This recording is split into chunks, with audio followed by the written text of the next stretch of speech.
This is a country that's known war for 30 years. That may be how you know Afghanistan.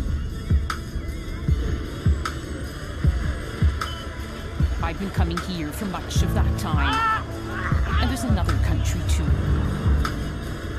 Everyone who matters seems to have gone through here. Emperors, explorers, conquerors, and just the curious. There's just something about this country and its people that captures the imagination and interest. I always say, no one comes to Afghanistan once. I'm on a journey through a land I've grown to love. A place that continues to amaze. You never know who you'll meet.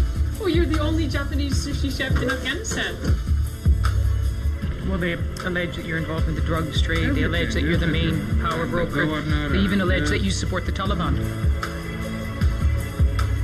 Are you proud to be Afghan? Yeah, why not? I'm Afghan, yeah. I'm going on a journey to take you beyond the headlines.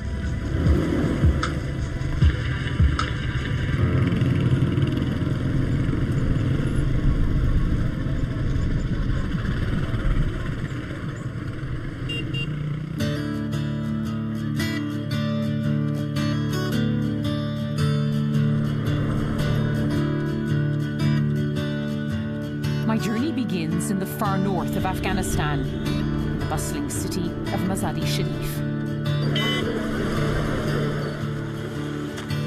It's the day before the first day of spring, the first day of the new year, Nowruz. Afghans travel from across the country to be here to celebrate this ancient Persian tradition. The Taliban banned Nowruz as un-Islamic, but it's a very Afghan time, one of their most festive holidays. Security is tight. Kabul. Kabul? You're not worried about security? No? There's no security? No problem. Look at the police. Look at the police. Look at the check. They're everywhere. Police asked. ما ایمان داریم سر سرباز خود سر مسئولین امنیتی خود ایمان داریم.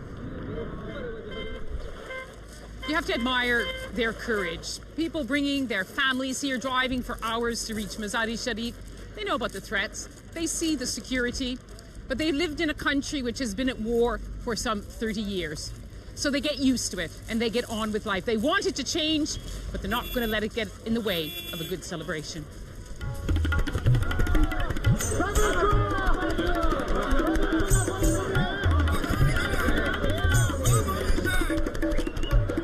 And what better way to celebrate the new year than with one of the much-loved traditions of the north? Buskashi, that means goat grabbing. It's Afghanistan's oldest sport, its national game. Two teams fight over the carcass of a headless goat. They have to grab it, gallop free of everyone else, and then drop it in a chalk circle. I found myself sitting next to Babrak Nurzai, a young economist. Buskashi has a wide range of fans. Why do you think Afghans like it so much? It's quite a unique sport.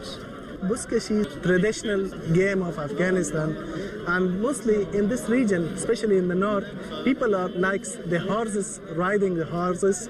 That's the reason that they like it so much. Some Afghans tell me they'd like Buskashi to be an Olympic sport. Everything is possible.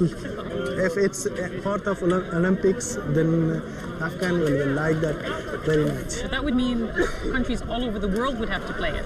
Do you think they would? Maybe they might bring slight changes or slight corrections. Buskashi used to have hundreds of riders, no teams, no written rules. It's a bit more organized now, but some still call it the world's wildest game. It's not a sport for women, although Western women are given the status of special guests. You know, I came to the first Buskashi game right to this very place more than 20 years ago, when the communists were ruling Afghanistan. Do you think it's changed at all? The games are not changing, and it's the same game. Maybe only the regime has changed. Buzkashi used to be the game of choice for rival warlords. The rich own the horses, they host the match. Today's teams are sponsored by big business, but it doesn't change the spirit. It's almost like an Afghan election. One team said they won, and then the other team came and said, no, they didn't win, it's fraudulent. They didn't go all the way to the end of the field. The disputes raged. One team declared a boycott. I decided it was time for me to go too.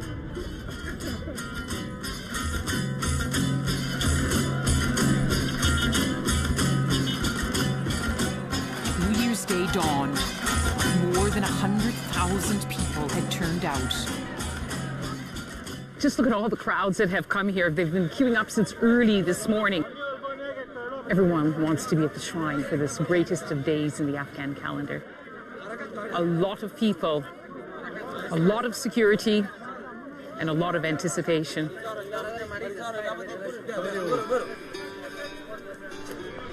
Mazar-e Sharif means noble shrine, and this is it.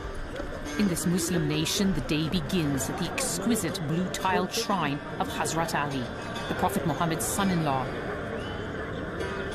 He's believed to be buried here in this sacred place. A place where the faithful believe prayers are answered and on Nowruz, wishes are made.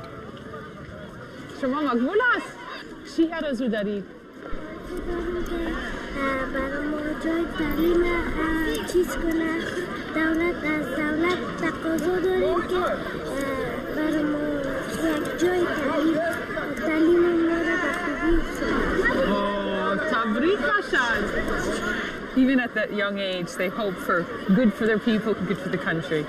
Nowruz Mubarak. Happy New Year's.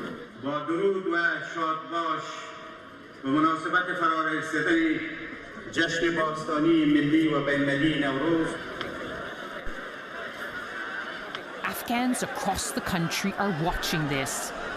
This is the moment. The raising of the Janda, the Islamic banner, heralds the start of a new year. But it's much more than that.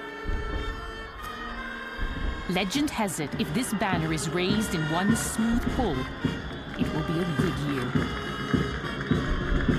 No wonder they put it in the hands of the strongest men.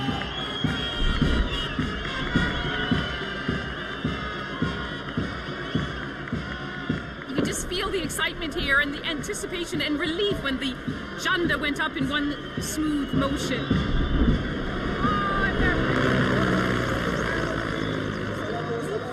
People, they're actually climbing over the fence. Look at them, they want to go and touch the flag. That's how much it matters to them. In a country where good news is rare, Afghans can be forgiven for holding on to that. We hope that the Janda is an omen for the new year. And look at the crowd, it's full of doves and the papers cascading, wishing everyone a happy new year. What an extraordinary day.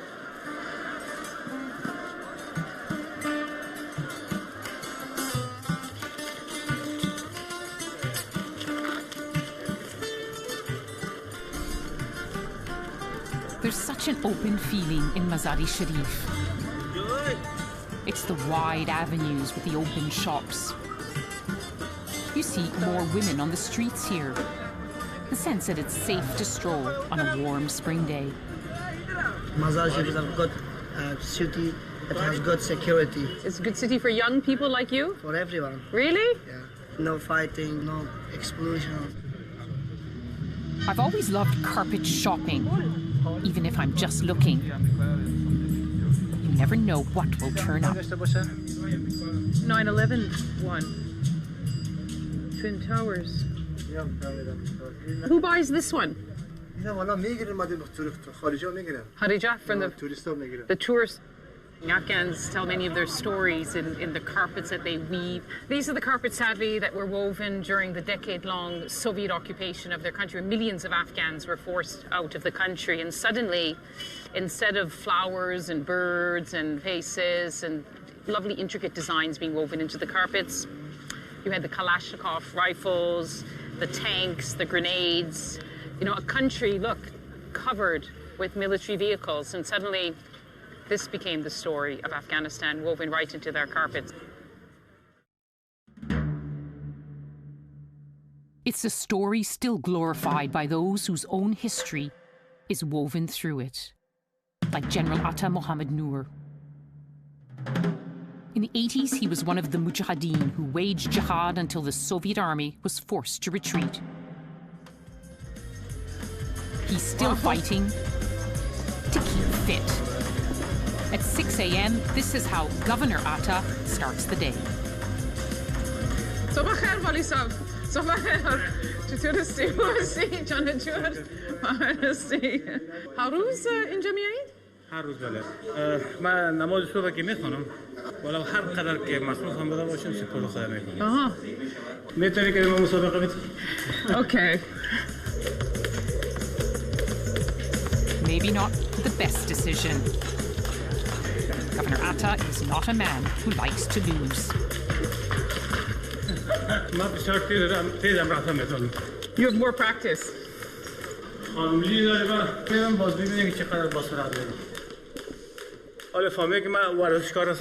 خب فعلا سپورت جهاد است. جدا نوعی از جهاد صحیح برای خود شخص. چند سالگه؟ اینجا باش ممکن 22 ساله باشه. 22. 22. 22 years old fighting. خب زندگی سخت است. وقتی که زندگی بسیار سخت بود. How life has changed. اینجا بنگول است. کل دیزاینرش خودم هستم. هیچ کسی باورش نمیکنه. بله. Most Afghans would find a lot of this unbelievable. چرا ما دمی کو بسیار زندگی کردیم در دوران جهاد و مقاومت کو خوشم میاد. به خاطر نمونه ای از کور اینجا دیزاین کردیم.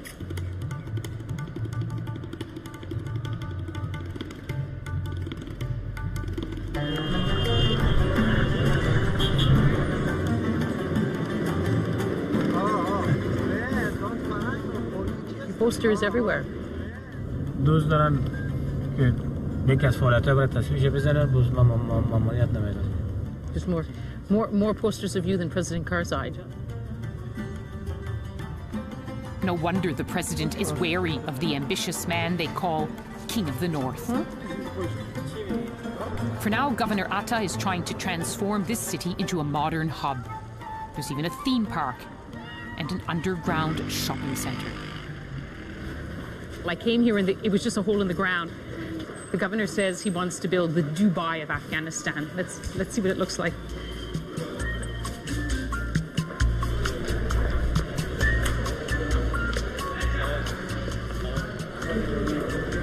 Yes, what is this? Were you really thinking of Dubai? You wanted a Dubai here? اگر زمینش مساعد باشه شود ان شاء الله ما خوش میگه اگر بهترتر بسازیم.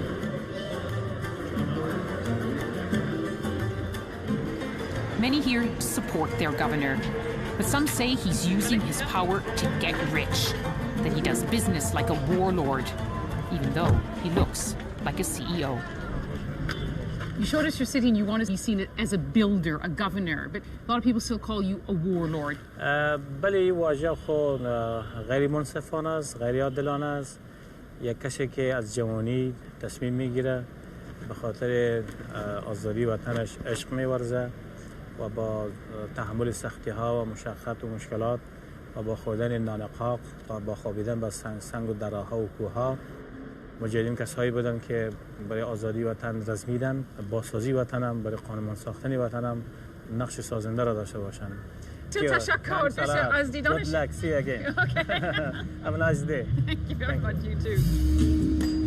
An American delegation is waiting. More often than not, they're turning to men they call can-do warlords to get the job done. Afghans want to reach for something new and better.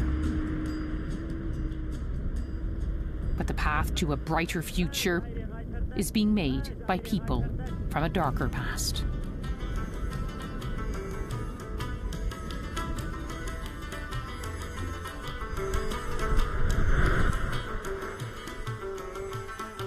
And so to the west, to a city where centuries of history have left their mark. I've always loved coming to Herat. They call it Afghanistan's cultural capital. Minarets from the 15th century almost form a gateway to this ancient city. It lies along centuries-old trade routes at the crossroads of the Middle East and Asia. At moments, I could almost feel I'm in Iran with all the Persian influences. You see it in the stonework, on this lane of booksellers. And you also see it in the style. The latest from Tehran. Many Herati women wear Iranian chadors. Why are you wearing this chador and not the burqa? Do you wear burqa as well? Do you wear? No. Shut up.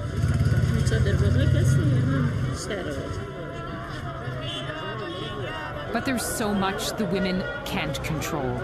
Some told me in whispers they'd prefer the kind of coat I'm wearing. Their husbands wouldn't let them. And yet, for all of that, there is some light in the darkness. Look at the sparkle in Afghan women's lives.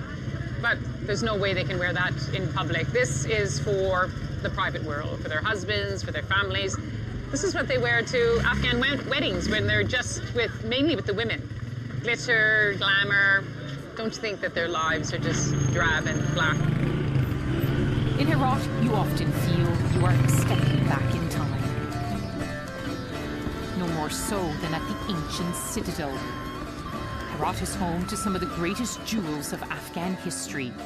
It's hoping to be given the status of a World Heritage Site, and this is the centerpiece. It was in danger of crumbling into the ground, but archaeologists like Daoud Sadiq are working to save it. Such an important part of Afghanistan's heritage. Why is it for you so important to preserve the citadel? The citadel was originally erected by Alexander the Great. So the core of the Alexander the Great citadel is still here on the foundation, on the hill. So that was why very important for everyone. It's been literally a battlefield. The Soviets, when they occupied Afghanistan, they used it as an ammunition dump. When you found it, to restore it, must have been in ruins. Exactly, in very bad condition. There was a lot of destruction, ruin, and even ammunition.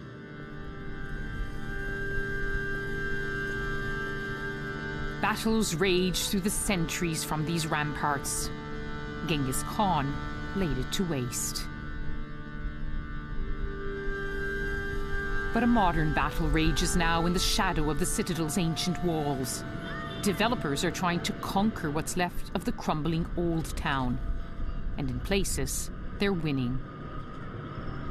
This is mad houses and very important houses. What happened here? So see, there is a mega destruction here. Many houses destroyed, and they are going to build a new concrete market here. A modern market. When you see this gaping hole, how does that make you feel? It's very painful for me. This is very important archaeology here, and they destroy everything.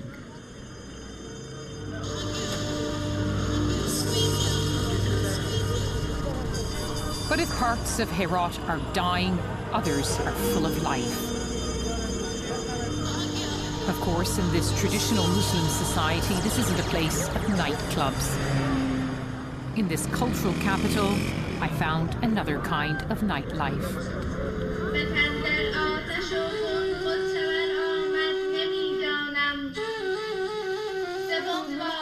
It's poetry night. Afghans have written and recited their stories in verse for hundreds of years, enhanced by the grace of the Persian language. Traditional Herati music magnifies the mood.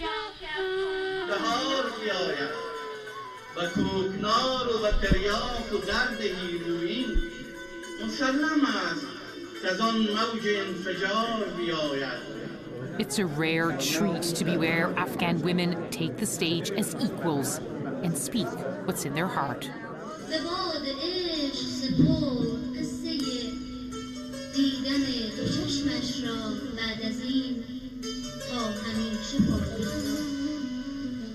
Does it give you a kind of freedom to be able to express yourself in your poetry? هرات شهر فرهنگی و مردم همه ادیب هستن، همه شعر میگن. میبینم که همه دوش هم در این محافل حضور پیدا میکنن و همه چیز خوب است.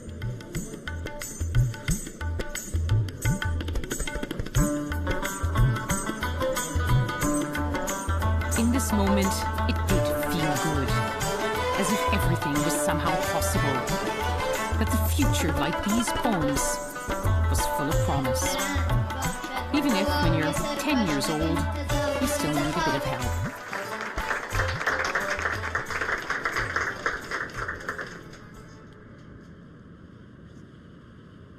Across this oldest of Afghan cities, I found the oldest of human desires. To rise above daily cares, to seek what's beautiful and sweet. To celebrate what it means to be Afghan. But that's harder in other places.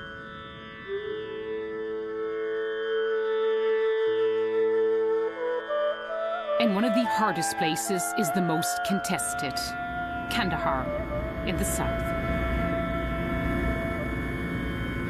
But the road is too dangerous. The only way I could get there was by air.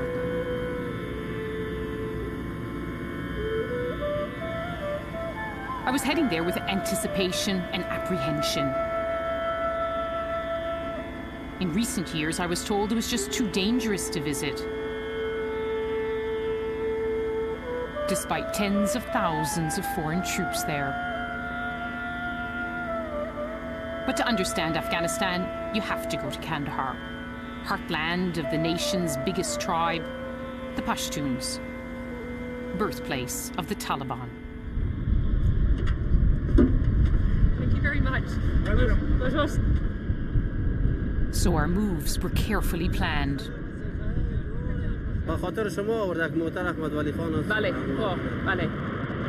When any foreigner comes to Kandahar, they say, well, who's waiting for you? You have to have someone waiting for you here. The city is just too dangerous. Who's waiting for us? Well, armoured vehicles belonging to the man they regard as, well, the main power broker, the king of Kandahar now, Ahmed Wali Karzai. He's the half-brother of President Karzai.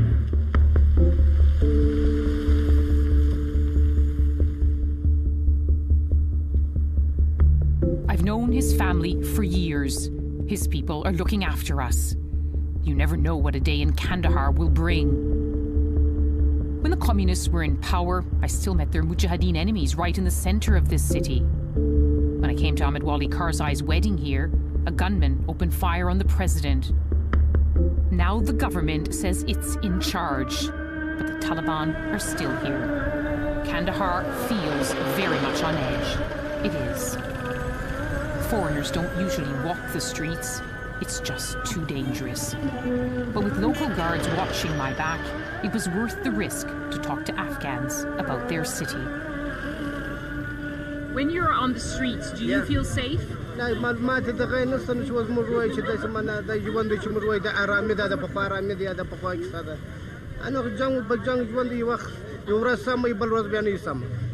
We want to save ourselves or our country or our people by our own hand. If we cut our hands, we cannot save the country. Our hand is both sides, Taliban and Americans, both. Scared of both?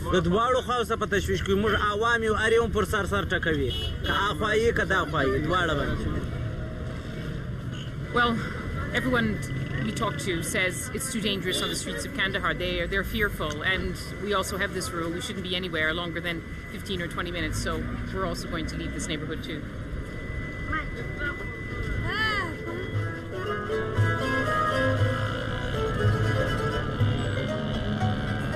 So we took refuge in an unexpected place. Kandahar is home to dozens of bodybuilding gyms. It's popular all over the country.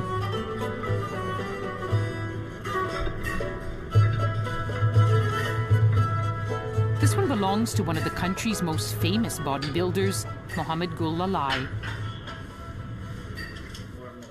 I love what you have on your back. What does it say? What does it say? Yes, proud to be Afghan. Proud to be Afghan. Yeah. Are you proud to be Afghan? Yeah, why not? I'm Really? Afghan. Yeah. What is it when you make yourself strong? You're making yourself strong as an Afghan. Yeah, in Afghan. Well, I'm sure Afghanistan is proud of you as well. Thank you. The gym is plastered with pictures of Mohammed in his prime. Not only did he win the Mr. Kandahar title, he was also Mr. Afghanistan. Although showing off your muscles wasn't so easy when Taliban set the rules. And Taliban days, our contest was for the upper bodies. Yeah, not in underwear. You could wear what you're wearing now. Yeah, the upper body. Yes. I know that Taliban liked bodybuilding, wrestling because it's a powerful sports. But I wondered what they'd make of the poster boy for Afghan bodybuilders, the American action star turned politician. You go to any of the hundreds of gyms, you'll see Arnold Schwarzenegger in his prime, which was a few decades ago, beaming down at you with, of course, his body exposed.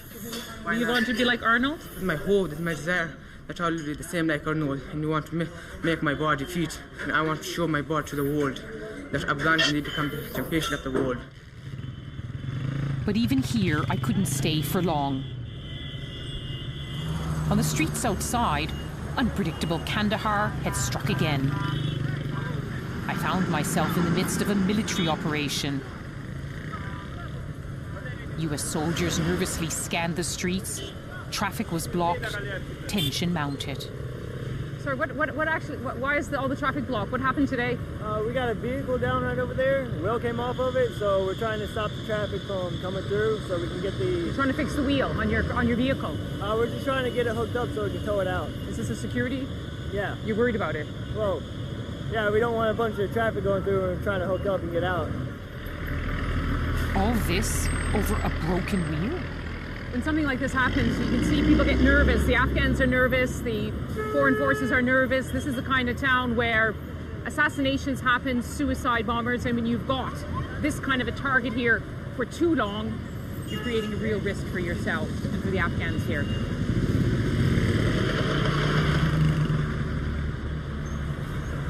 Bring the money in. Not everyone is complaining about the US presence here. Some Afghans with connections and contracts are getting rich. 20 minutes outside the city, in the secure perimeter of the US military airbase, a mini town is springing up to cater for the influx of foreign contractors and troops. Billions are being spent to fight the Taliban and win the war for Afghan hearts and minds. It's a good life in this bubble. What are the most popular ones? American movie, Indian movie, everything. What do you like? Like Van Damme. Van Damme? Yeah, You like Arnold. Arnold Schwarzenegger? Yeah, now I like Arnold, Van Damme. This movie too much. I see always. Always? Yeah, USA movie is very good. You know it takes money. Put a nickel in the pot, boy. To have all of life's joys. Dive in the pot, boy. Each and every one lend a helping hand. 25 cents. Put a nickel in the pot, boy. You guys are shopping? Yeah, we live down here. Oh, look at that accent. English. Yeah. Yes, where are you from? Lincolnshire. Lincolnshire. Yeah. Where are you from? Florida. Florida. And you're going shopping here. This is yeah. like Beverly Hills. Huh? I don't want to go home. I'm going to stay here for years. I want to work here for as long as I can. You work here as long as you can? Yeah, I've learned more here than I did at school in the UK, that I did working in the UK. I've met all these great people from all around the world. It's just much better to be here than in England. Life is good if you're a contractor making money behind the barriers. For now, it's a boomtown.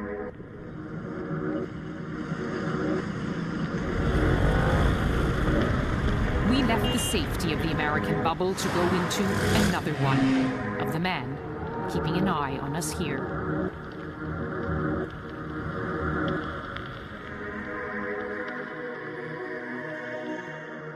Just look at the security as we enter the compound of Ahmed Wali Karzai. Concrete barriers, HESCO barriers, armed men. This is a man with a lot of enemies.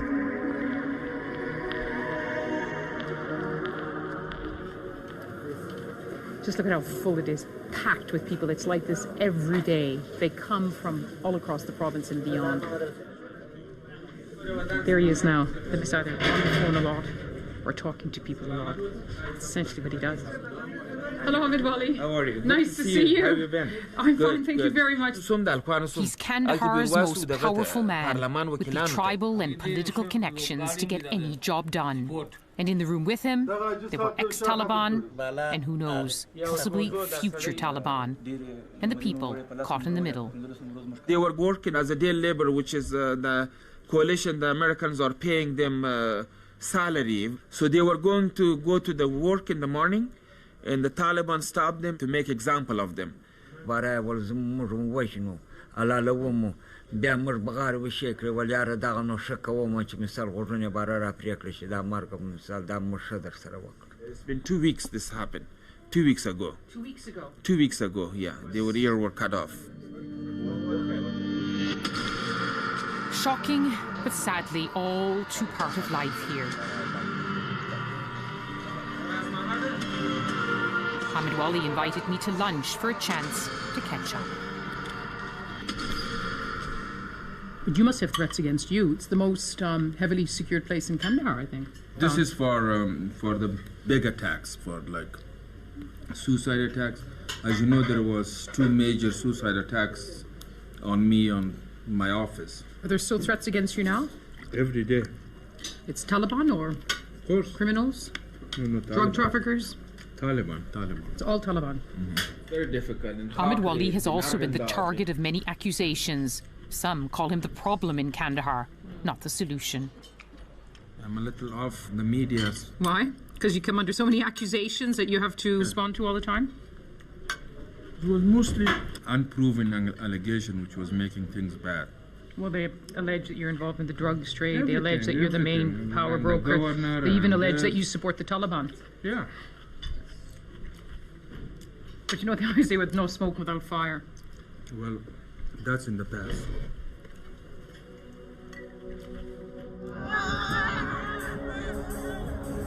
There's an old Afghan proverb that says, whoever controls Kandahar controls Afghanistan. No one ever seems to win for long. Today it's safe enough for traditional wrestling, but only just. Moments like this are little victories. That's how life is measured here, with no real certainty about who, in the end, will come out on top.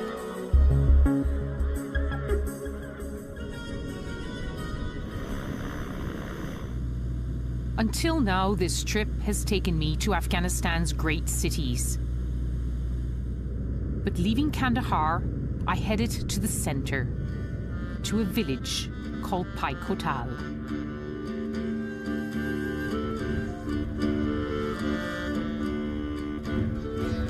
80% of Afghans live in rural areas like this, eking out a meager existence.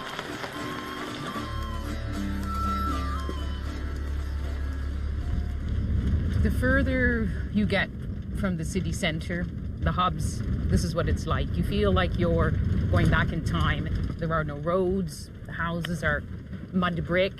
People pretty well live like they've always lived. There's no electricity, there's no running water. After several hours of driving, the car could go no further on this road. If I wanted to travel as most Afghans do, I would need some donkeys. And of course a guide. We were soon on our way, despite a hesitant start. Is this the right way? Are we going the right way?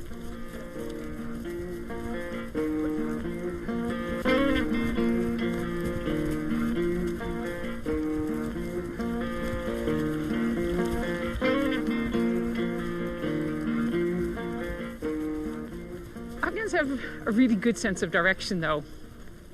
Timing, they're not so good. When we left, they said it was about 40 minutes riding on donkeys. 40 minutes later, they said, well, another hour. And then an hour later, it was Satinim, another hour and a half. Finally, after 5 hours, I made it to the village. But weariness was swept away by the warmth of a traditional welcome. Afghans say it doesn't matter how big your house is, it's how big your heart is. Salam alaikum. Jaturisti, hubasti, Jonajur, Bahaidisti. Namitanchis. Oh, yeah?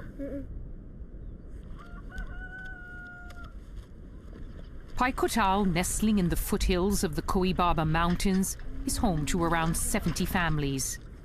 They don't have much. The nearest school and clinic are hours away on foot. Young men have to leave to find paid labor. This is what life under the poverty line looks like. Anwar Hussain is the Malik or headman. همش یعنی که اینجا میبینی اینجا مردمش بسیار غریبه ملک خوب نیست زمینا بسیار اصیل نداره بعضی وقتا همونطور غریب میشه که همین مردم مورد استفادهش بین قریه برو میشه یک مقدار 1 کیلووات 2 کیلووات برایش جمع کرد اونمو خورد دیگه اگر نه از بین میرفت دیگه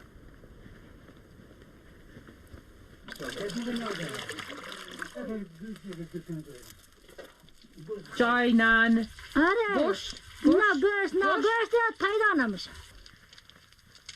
They say even the bread isn't good here. They would love to have bread made of wheat. Instead, it's made of barley.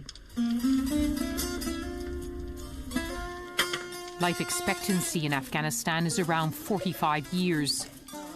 Around half the children are malnourished. It's hard to fathom how they endure such grueling lives.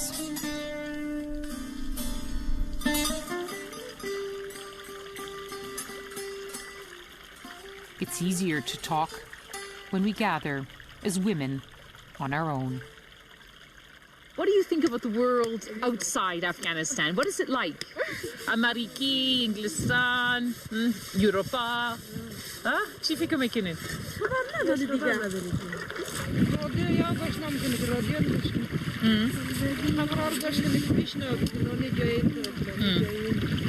خبر از شما هلمند، کندهار، کابل جنگ است؟ چرا در افغانستان؟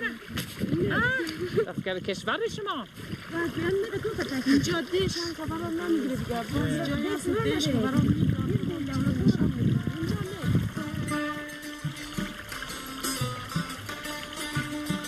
At moments like this, you feel a shared humanity, no matter how different our lives. But I'm leaving this village, they will stay, in lives that are, for the most part, determined from the day of birth.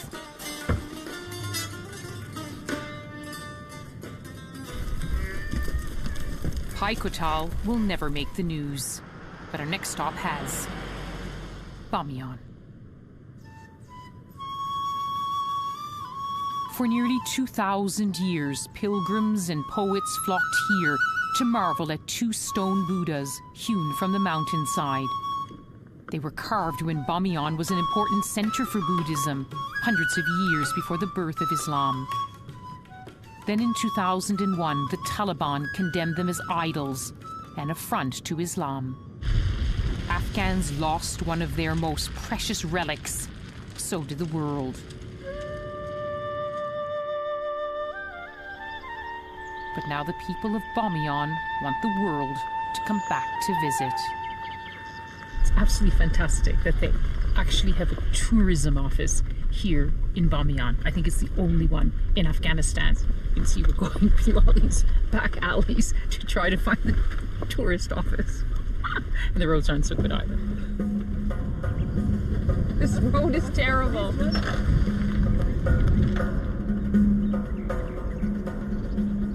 Once I found the office, there was another surprise. I met Gul Hussain 2 years ago when he was studying to be a tour guide in Bamiyan. And there was more to come. Oh, ski boots. Yeah. Look at all the ski boots. A lot of people go skiing here. Yeah. Who goes skiing? Afghans? Afghanistan internationals. Really? Extraordinary. This is, after all, a country of mountains. But how do you get here when there are no commercial flights and the main road from Kabul isn't safe? But that wasn't stopping Gul Hussein's dream. If we talk about all Afghanistan, it's difficult. But when we come to talk about Bamiyan, and Bamiyan, it's no problem. Bamiyan is it's peace province.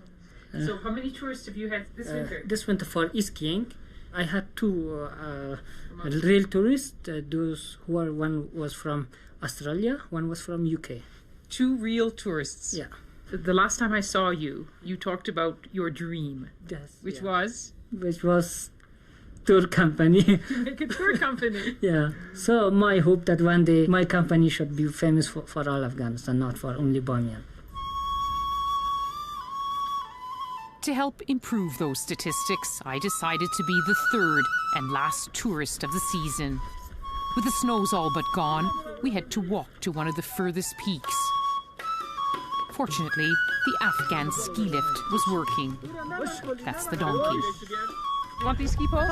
Ghaffar, my driver, gave it a go, reminding me of Afghans' fearlessness and enthusiasm. Way to go, Ghaffar!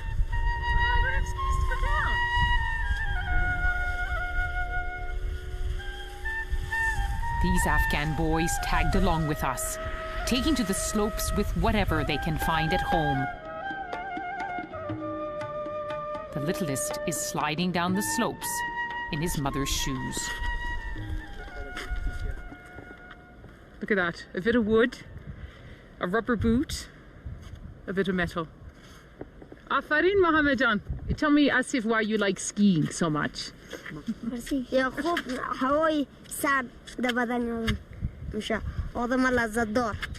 does it feel like when you're out there skiing?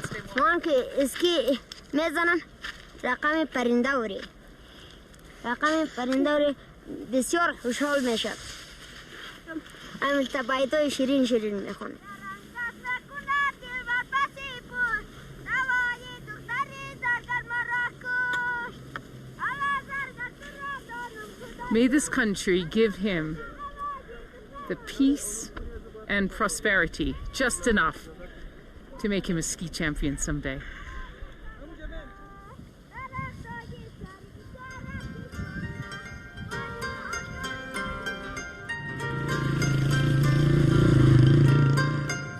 If tourism is to work, they'll need a few good hotels. There are some, but none quite like the Silk Road. It's not just the location, it's the owners. Mursal? Assalamu alaikum. Wa alaikum salam. Makbul Shidin. And you also. I've known Mursal for years. She first came here as a journalist. It's still so amazing to see you here. Is it? Yes. Why? Well, you're the only Japanese sushi chef in Afghanistan. I trained some of the more Afghan, two lady I trained. Oh. So a little bit I'm working with them, And I'm very happy to teaching for the Afghans, to helping them to more develop. Mursal, I have to say that every time I see you, you seem a little bit more Afghan. Is it? Yes. I hope this. I want to keep it for the like a falling ladies. But you want to be Japanese? I'm still Japanese, really? But mine is a little Afghan, of course. I love here. I love Afghanistan. I'm living here. Mursal fell in love with this country on her first visit in the 80s. She came back to report after the attacks of September 11th and found more than a story. But then you also fell in love with an Afghan. Yes, it is. It's so good. So yes, this is now. If 9/11 is not happening, so nothing's happening. Oh.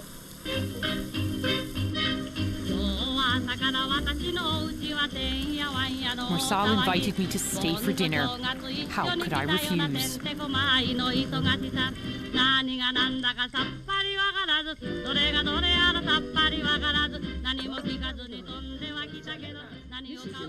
Well, it's delicious, but what's also delicious is to see a Panchiri eating Japanese food. از میفهمه که خانم ژاپنی اولین سوالش همی است تو به غذاهایشان عادت کنید.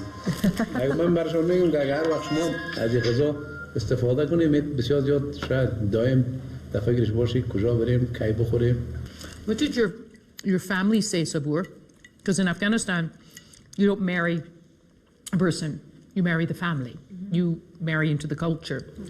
هیچ وقت کدام مشکلات از اول نداشتن تا بال هم ندارن کدام مشکلات هیچ وقت چرا که دائم آماده بودن و خواستای افغانی بودن اسلام بودن مسلمان بودن آماده بودن. I couldn't help but smile. A Japanese married to an Afghan from Panjshir, eating sushi and bamiyan with a Canadian. A lovely way to end the evening.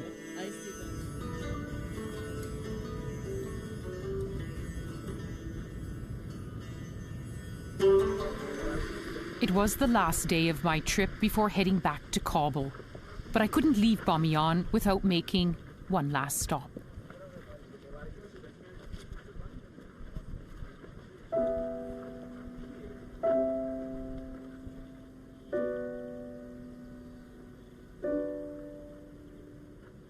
No matter how many times you see these empty niches, they still take your breath away. And every time I come to Bamiyan, no matter where I am in this valley, you feel the presence of these Buddhas.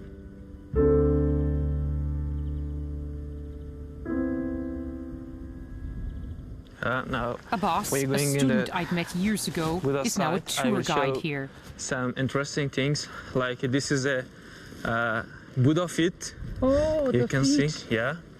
But what pity destroyed by the Taliban army in 2001. But you know, when you look, Yeah. and to think, there was the world's largest standing Buddha. Yeah. So it was so important to the world's heritage, to Afghanistan's heritage. And around here it was that Buddhism temples. For Buddhists on that time it was so holy place. But in the Taliban's extreme creed, all this was sacrilege and had to be destroyed. Surprisingly, the evidence is still here. It is too heavy. I will show to you some fragment of the dynamites. They fired, they used bullets, they used artillery piece. Artillery pieces, yeah, different. Metal pieces. Like a fuse. Oh, fuse. Yeah.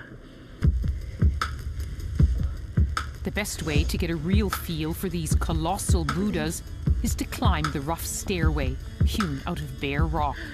I've stopped counting. I've done a lot. More to come. Please.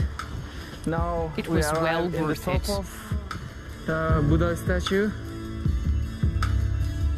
From here, the valley seemed so serene, so peaceful. But even here, in this most hopeful of places, I still found fear about what lies ahead. At night, you go home and you worry that the war will come again, the Taliban will come back. Yeah, maybe. But you will stay here with your Buddhas? You're not going to leave Afghanistan? Maybe yes, maybe no.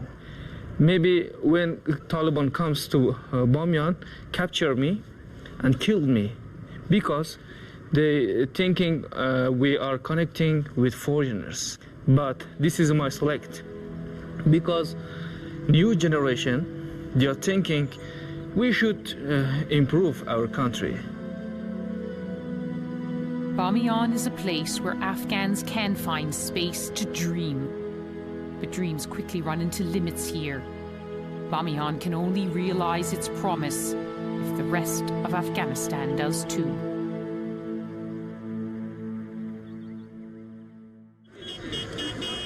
Kabul, journey's end. A city bursting with life, bursting at its seams. I arrived in the capital with a feeling of happiness, to have made a wonderful journey. But it was a feeling soon tinged with sadness, as bad news came through. Reports from Mazar-e-Sharif say that some of those killed were beheaded. So at least 9 people have been killed in the southern city of Kandahar. Attacked a NATO base in the western city of Herat. Violence had been only a short distance behind on my trip. Not long after I left Mazar-e-Sharif, the UN compound was stormed by a mob. Kandahar saw multiple suicide bombings. Even peaceful Herat came under attack.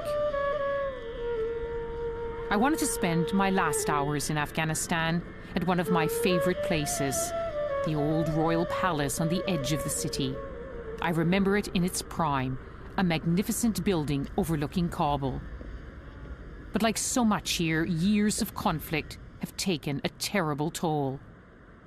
An Afghan friend once told me this palace seemed to be weeping tears for the country and its people. There is something about Afghanistan, and I've seen it again on this journey. It's Afghans with their sense of pride and honor, great sense of humor, sense of self. There's this Afghanness about this place. And on this journey, I've seen so much that is good and bright and strong, but there's also this long shadow of the war.